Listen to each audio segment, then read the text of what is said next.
आप सभी को जय श्री राम। आज हम माता सबरी के बारे में जानेंगे। माता सबरी का जन्म एक भील परिवार में हुआ था। भील लोग जंगल में रहते थे, शिकार करते थे।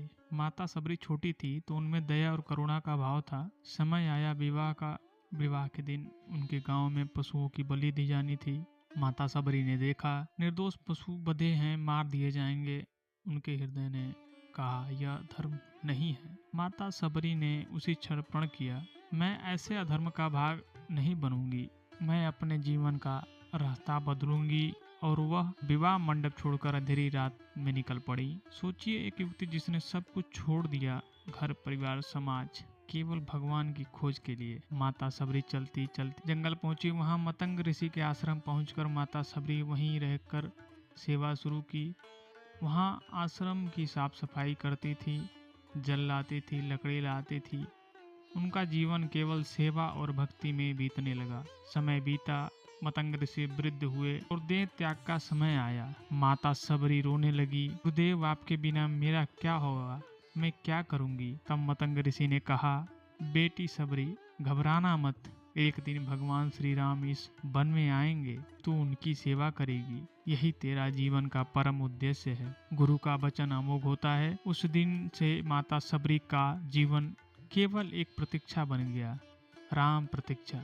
माता सबरी हर दिन वही काम करती। सुबह उठकर आश्रम सजाती, पगडंडी साफ करती, फूल बिखेरती कि कहीं राम आए तो रास्ता सुंदर लगे। वह जंगल में जाकर बेर तोड़ती, हर बेर को खुद चखती। कड़वा हुआ तो फेंक देती, मीठा हुआ तो रख लेती, क्योंकि उनके हृदय में एक ही भाव था, मेरे राम को केवल मीठा ही मिलना चाहिए। लोग उन पर हंसते थे, राम कब आएंगे, तू यूं ही प्रतीक्षा करती रहेगी।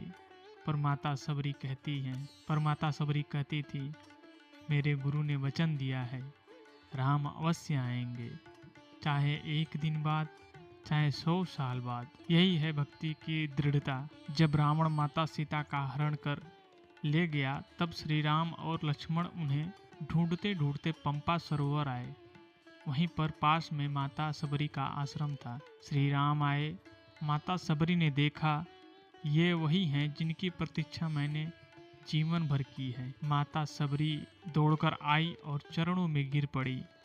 आंखों से आंसू बहने लगे। उन्होंने कहा, प्रभु आज मेरा जन्म सार्थक हो गया। श्री राम ने उन्हें उठाया और कहा, माता आप जैसे भक्त से मैं स्वयं धन्य हूँ। माता सबरी ने प्रभु को आसन दिया, जल दिया और फिर अपनी छोटी सी झोपड़ी से बेर लेकर आई, जो हर बेर को